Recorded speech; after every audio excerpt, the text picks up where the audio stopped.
Ok, nous revoilà pour la partie numéro 2. La partie numéro 2, ça concerne l'ADN. Est-ce un reflet du hasard? Oh, laissez-moi partager mon écran, parce que c'est vrai que ce sera plus facile comme ça. Donc, partie 2. L'ADN, est-ce un reflet du hasard? Pardon. Ce que je vais expliquer à travers ça, c'est même pas bon expliquer, hein, je pense que c'est quelque chose que l'on peut retrouver assez facilement. Ok. Mais ce que je vais expliquer à travers donc la vue de l'ADN, c'est que vous savez, quand vous prenez un jeu vidéo, vous avez comme un moteur graphique. Vous avez un game engine. Le moteur qui est derrière permet est une trame de base qui permet elle-même de créer une nomenclature d'éléments. Vous savez, des éléments qui vont définir le jeu. Ok. Ça va être les armes, ça va être les bâtiments, ça va être le jetpack, ça va être les, les personnages qui sont des caractères qui ne jouent pas. Ça va être les dialogues, ça va être un certain nombre de choses ça va être simplement des véhicules. Bon, voilà, un ensemble d'éléments qui vont créer des éléments euh, qui sont une partie intégrante de ce que le moteur graphique est capable de faire, de ce que le moteur du jeu est capable de faire. Ok. Donc pour ceux qui codent, bon, comprendre ce que je veux dire par là, c'est que la trame graphique permet une trame de base. Ok. Quand vous prenez en considération l'ADN, c'est exactement la même chose. Donc, ce que vous pouvez voir, c'est effectivement que l'ADN est défini comme une sorte de double hélice, pas une ligne unique, mais de deux lignes qui sont serrées l'un avec l'autre, et donc qui définissent un ensemble de séries de lettres, des A, G, C, et donc ces lettres définissent des connexions entre les deux différentes lignes. Euh, qui forment le helix de l'ADN. Et quand on voit l'ADN, en fait, il agit un petit peu comme un code de base. Okay. Donc ce code de base est réutilisé pour former une trame universelle pour la définition du vivant sur Terre. Alors comment on définit parce qu'il y a l'ADN et le code génétique. Donc le code génétique va être défini comment l'ADN va définir les protéines qui vont être produites pour définir un, un vivant. C'est-à-dire ça va être une plante, un insecte, un humain, un mammifère quelconque, un poisson, voilà. Et donc cette trame du vivant, elle est commune, elle est commune effectivement à tous les êtres vivants sur la planète. Donc pour vous donner un peu plus de détails, ce que je vais vous montrer maintenant, c'est une vidéo qui explique un petit peu quels sont les éléments qu'il y a en commun entre les différents vivants qu'il y a qu'il y a effectivement dans le monde animal et dans le monde végétal pour montrer quelles sont les correspondances que nous avons en tant qu'être humain avec d'autres éléments du vivant. Alors maintenant, voilà cette vidéo dont je vous parlais, qui est effectivement comment l'ADN humain, quelles sont les similarités que l'on peut retrouver entre l'ADN humain et d'autres éléments du vivant.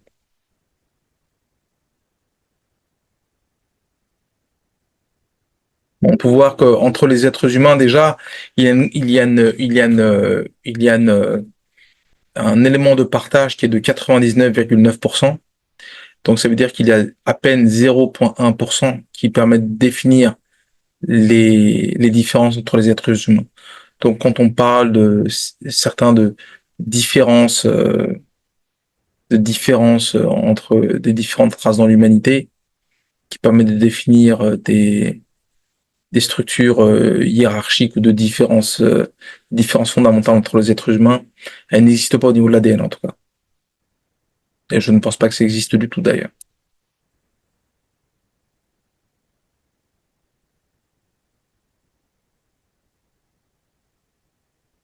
Je vais éviter de parler pour vous laisser prendre en considération ce que vous voyez.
et enfin la pomme.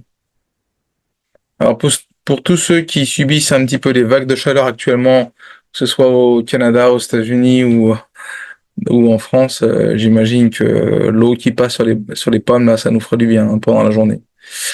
Mais voilà. Donc pour revenir un petit peu sur le sujet de l'ADN en général, on voyait que la structure de l'ADN permet de définir euh, en anglais on dit delineation, ça veut dire que à partir d'un élément de base, on est capable de définir des variances, oui des variances qui permettent de définir une trame de base et de cette trame de base, on est capable de définir des humains, des chimpanzés, des guépards, des chats, des chiens, des souris, des mouches, des pommes, la banane. Pendant très longtemps, je pensais que la banane, à cause de sa structure avec la peau et également la chair de la banane, étant quelque chose de à la fois très souple et ferme selon si elle est plus ou moins mûre. Je pense, ça me faisait beaucoup penser à la peau des humains et puis notre chair. Et donc, j'ai pensé très longtemps que la banane était environ à 70-75% d'ADN en commun avec les humains, mais c'est 60%. Mais ce qui est très révélateur de ce qu'on appelle un design. C'est très révélateur de ça, ce qu'on appelle un design. Donc, ce qu'on appelle un design, c'est typiquement quelqu'un qui fait un code informatique, il va définir une trame de base, à laquelle il va définir des variances. Et ces variances vont définir une trame. Et ce que l'on voit, en fait, c'est exactement ça. C'est l'image d'un designer qui a une vision précise de la manière dont il veut établir le vivant, avec une forme de structure commune, sans pour autant définir à chaque fois des structures totalement différentes d'un élément à un autre. Mais ce qui est intéressant, c'est que d'une pomme à l'autre, vous avez différentes variances de pommes. Vous avez des variances dans la variance. Chez les chats, vous avez de la variance dans les variances. Chez les humains, il y a de la variance dans la variance. Par la couleur de peau, par les features, les éléments caractéristiques du visage ou du corps qui définissent une variance chez les êtres humains. Tout le monde ne se ressemble pas. Ce qui crée à la fois de la diversité et de la beauté. Moi, j'estime que c'est beau d'avoir autant de diversité sur Terre, ce qui n'existe peut-être pas ailleurs. Dans d'autres planètes, peut-être que la diversité parmi les gens n'existe pas et que les gens se ressemblent tous. Nous avons la chance d'avoir de la variété tant dans le règne animal, végétal que humain. Et pour moi, c'est extrêmement beau et ça démontre aussi une forme d'intelligence sur la manière dont on veut faire vivre un écosystème ensemble. Un écosystème a de la beauté, il y a de la valeur à partir du moment où il est riche. Nous avons un environnement qui est très riche. Maintenant qu'on a déterminé que l'ADN est un élément constituant du grand design de l'intelligence supérieure pour créer l'écosystème de la vie, quelle influence cela a-t-il sur sur les animaux? Ok. Donc je vais vous passer quelques éléments qui vont peut-être vous aider à prendre en considération cela. Je vais vous montrer quelques articles que j'ai pu pêcher à gauche à droite.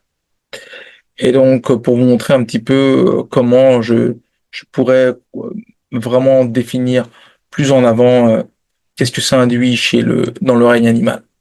Donc, vous voyez ici, c'est un rapport des attaques de requins qui existent, qui arrivent sur Terre. Okay. En général, ce sont des morsures qui sont non provoquées. Ok. Donc les choses non provoquées, ce sont des humains qui se retrouvent dans un habitat où il y a des requins et le requin, avec pas vraiment de provocation de la part de l'humain, il y a quand même des attaques qui se produisent et ce sont euh, ce sont des choses qui peuvent arriver mais qui ne sont pas finalement provoquées. Ok. Et il y a des morsures qui sont provoquées. Alors, non provoquées, ça veut aussi dire euh, quand l'humain nage, il nage de manière erratique. Il crée une forme d'ombre quand il est à la surface de l'eau qui font référence peut-être à un animal. Et le requin étant un poisson prédateur, il a un réflexe d'attaquer en fait. Quand il attaque, il mord pour goûter, il mord pour comprendre. Si ça trouve son goût, ben il continue d'attaquer. Il y a aussi des requins qui attaquent de manière systématique, comme les requins bulldog attaquent de manière systématique. Et puis là, les morsures provoquées. Ça veut dire que euh, quelqu'un qui quelqu'un qui s'approche d'un requin, qui le touche, ou bien qu'il l'embête, ou bien qu'il le cherche, qu'il lui met des coups. Par exemple, très souvent, ça crée une réaction du requin qui va être provoquée. Ok. Dans le monde animal, il y a toute forme de toujours ce qui se passe. Il y a toujours action et réaction. Ok. Mais très souvent, on peut s'accorder que ce sont des, sont plus des incidents ou des accidents qui se produisent de manière provoquée ou non provoquée. Ok. Maintenant, est-ce que finalement le requin est le, l'animal dans l'océan qui est le plus dangereux? Non. Ce n'est pas l'animal le plus dangereux. L'animal le plus dangereux, c'est l'orque. Et l'orque, par contre, l'orque est un mammifère, ce n'est pas un poisson. Donc, quand l'orque est face à l'humain, comment se comporte-t-il? Il n'y a quasiment jamais d'attaque d'orque dans l'environnement naturel. On voit que malgré le fait qu'il soit un predator, donc c'est vraiment le, le prédateur qui est en haut de la chaîne alimentaire dans le monde marin, il n'attaque quasiment jamais l'être humain. Et on peut même voir, je vais vous montrer une vidéo tout de suite qui est assez frappante de ça. C'est une vidéo que vous pouvez naturellement trouver sur YouTube, qui est très frappante. Je vais vous montrer ça tout de suite. Donc vous allez pouvoir admirer la situation et c'est absolument frappant de voir la réaction. Alors il y a des situations d'accidents et d'agression d'orques envers les humains dans des cas de captivité. Vous savez, dans une logique de captivité, celui qui se retrouve en captivité devient naturellement agressif envers son, la personne ou l'entité qui le retient en captivité. Donc en général, ça crée une certaine forme de violence. Et on dit même que les orques peuvent devenir fous en captivité parce qu'ils sont habitués à vivre dans des environnements extrêmement vastes. Ils ont des territoires de chasse qui mesurent des centaines, voire des milliers de kilomètres. Donc voilà. Donc si on passe à la vidéo maintenant, on pouvait voir un nageur qui se trouve près des côtes, je sais pas dans quel pays, et se retrouve face à un orque. Voilà. L'orque l'observe et fait demi-tour pour l'observer. Mais regardez bien, maintenant il regarde, il y en a deux. Ces animaux-là sont d'une puissance. Les requins ont peur d'eux. Ils attaquent des baleines à plusieurs, et on voit que ils regardent avec intérêt, sans aucune espèce d'agressivité. Il n'y a aucune attaque répertoriée d'orques envers les humains dans la nature. Aucune. Et ils savent se révéler reconnaissants quand il y a des situations où même des humains sauvent des bébés orques. Ils ont une mémoire extrêmement importante. Plusieurs années plus tard, ils retrouvent les personnes qui les ont aidés ou qui ont sauvé leur bébé. Et souvent, ils montrent beaucoup d'empathie et de reconnaissance. Donc voilà ce que je voulais vous montrer. Donc à la fois que l'ADN a un effet effectivement de trame universelle pour l'écosystème de la vie sur Terre, possiblement dans l'univers également. Je pense qu'on retrouverait le même concept de trame de vie dans d'autres planètes. Euh, la, la, L'élément de base sur la vie sur Terre est essentiellement le carbone. Peut-être que dans la vie ailleurs, peut-être ce sera autre chose. Hein. Ça pourrait être, je sais pas, hein, ça pourrait être autre chose. Effectivement, le carbone est l'élément le plus constitutif notamment du squelette et du vivant sur Terre, mais ça pourrait être autre chose ailleurs. Bon, voilà ce que je pouvais vous dire un petit peu sur l'ADN et que c'est la trame de l'écosystème du vivant et que effectivement Cette trame de l'écosystème entre mammifères peut avoir une véritable connexion, parce qu'on a une véritable connexion, nous les humains, on a une véritable connexion avec d'autres mammifères, les chiens, les chats, mais également certains animaux sauvages, lequel le lion, qui peut avoir une interaction avec l'humain relativement importante quand il est élevé depuis le fait d'être un lionceau très très jeune et d'avoir une interaction avec les humains, il crée un lien relativement puissant avec les humains. Les loups, pareil, ont toujours été l'évolution du loup vers le chien et s'est fait graduellement au cours des milliers d'années. Et effectivement, on voit ce naturel qui existe entre les mammifères. Et on peut le voir avec les dauphins. On peut le voir avec les orques. Donc voilà ce qui définit la trame du vivant, donc ce qui définit que l'ADN n'est absolument pas le fruit du hasard, mais est véritablement une translation du design, une translation de la vision et de l'intelligence du grand créateur. Okay. On va l'appeler comme ça aujourd'hui, l'appeler Dieu, mais bon, moi, naturellement, moi qui suis croyant, je ne dirais pas quelle religion je fais partie. Ceux qui me côtoient le savent, mais bon, voilà. On va parler du grand créateur et naturellement, ceux comme moi qui l'appellent Dieu. Okay. Merci, on se revoit dans la partie 3. Donc la partie 3, ça va être l'ADN, structure de base. Mais qu'est-ce qui nous différencie réellement? Okay. À tout de suite.